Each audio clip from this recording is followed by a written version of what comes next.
আরও এক প্রতিবেশী দেশে গণ আন্দোলন, সরকারের বিরুদ্ধে গণক্ষোভ। টালমাটাল সরকার, আমাদের স্বাধীন কণ্ঠস্বর, আমাদের অধিকার। করদাতাদের টাকা কোথায় গেল? এমনই স্লোগানে এখন বিদ্ধ কেপি ওলির সরকার। যুব সমাজের প্রতিবাদে বেসামাল। কিন্তু এই পরিস্থিতি কি আচমকা তৈরি হলো? বিশেষজ্ঞরা বলছেন, দুর্নীতি, বেকারত্ব নিয়ে সরকারের বিরুদ্ধে ক্ষোভের আগুনটা ধিকি ধিকি জ্বলছিলই, তার মধ্যেই সোশ্যাল মিডিয়ায় নিষেধাজ্ঞার সিদ্ধান্তই ঘি ঢালল।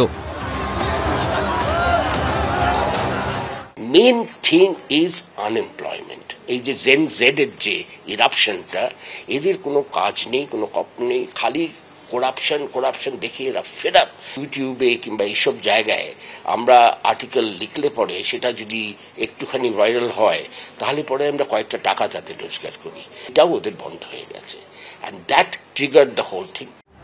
4 সেপ্টেম্বর অর্থাৎ গত বৃহস্পতিবার Facebook, Instagram, WhatsApp, YouTube, Telegram, X handle, Reddit, LinkedIn, Viber, ভিটবাজ, নিমবাজ, পোপোলাইভ, গ্লোবাল ডায়েরি সহ মোট 26টি সোশ্যাল মিডিয়া প্ল্যাটফর্ম বন্ধ করে দেওয়া হয়। আর তার জেরেই হাজার হাজার ছাত্র যুবর বিক্ষোভের আঁচ লাগে কাঠমান্ডু সহ একাধিক জায়গায়।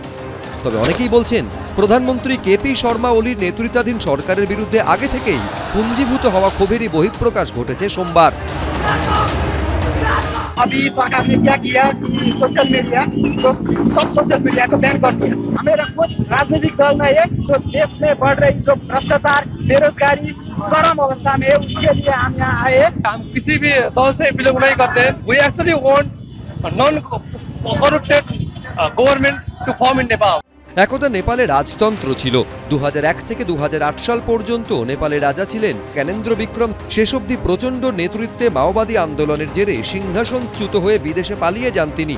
রাজতন্ত্রের অবসান ঘটে, গণতান্ত্রিক সরকার তৈরি হয়। সম্প্রতি নেপালের শেষ রাজা জ্ঞানেন্দ্র বিক্রম দেশে ফেরার পর থেকে তাকে ঘিরে উৎসাহ তৈরি হয়। ফের একবার নেপালে রাজতন্ত্র ফেরানোর দাবি উঠতে শুরু করে। ফের নেপালকে হিন্দু রাষ্ট্র ঘোষণার দাবিতে আন্দোলন গড়ে উঠতে শুরু করে। কয়েক মাস আগেই রাজতন্ত্র ফেরানোর দাবিতে বিক্ষোভ শুরু হয়েছিল কাঠমান্ডুতে। পরিস্থিতি সামলাতে নামাতে হয়েছিল সেনা। সেই বিক্ষোভের 6 মাস কাটতে না কাটতেই ফের অগ্নিগর্ভ অবস্থা নেপালের।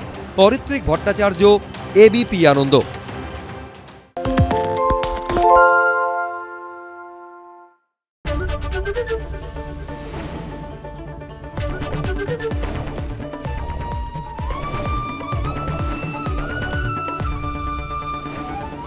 এবিপি আনন্দ, এগিয়ে থাকে, এগিয়ে রাখে।